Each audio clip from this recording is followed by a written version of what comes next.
মানহা 500 টাকা দাও না, আমি অফিসে যাচ্ছি তো পথে লাগতে পারে। আচ্ছা 500 টাকা দাঁড়াও দিচ্ছি। এ নাও 500 টাকা। Thank you.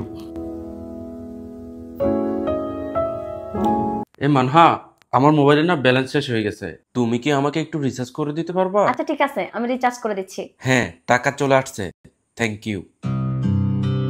হ্যাঁ বন্ধু বল। বন্ধু, তোর বিকাশে কি টাকা হবে? আমাকে 500 টাকা ধার দিতে পারবি?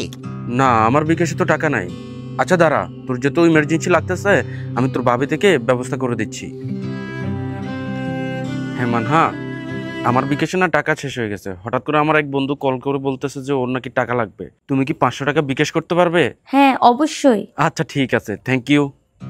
হ্যাঁ বন্ধু, দেখ চলে গেছে টাকা, তোর ভাবির নাম্বার থেকে দিয়ে দিছে। আচ্ছা বন্ধু, একটা কথা বলতো, তুই যদি সবসময় বাবার কাছ থেকে টাকা নিস তাহলে তুই স্যালারিটা করিস কি? ও আচ্ছা, এ ব্যাপার। সব ছেলেরা যাই করে আমি তাই করি, সংসারের কাজে খরচা হয়ে যায়। তারপরেও আমি সবসময় দেখি তুই বাবার কাছ থেকে টাকা নিস, হয়তো বিকাশে না হয় ক্যাশে। আচ্ছা তুই আমাকে একটা কথা বলতো, বাবা কি শেয়ার মার্কেটে টাকা ইনভেস্ট করে নাকি? এত টাকা পায় কই?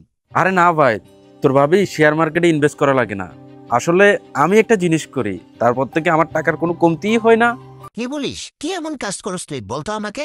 আচ্ছা তাহলে শোন, আমার যখন স্যালারি আসে না, আমি পুরো টাকাটা তোর বাবির হাতে তুলে দিই। ওই সংসারে হিসাব নিকাশ রাখে আর ওই সংসারটা হ্যান্ডেল করে। আমার যখন যা প্রয়োজন আমি ওর কাছ থেকে চেয়ে নিই, এই আর কি। কি বুঝলি না তো?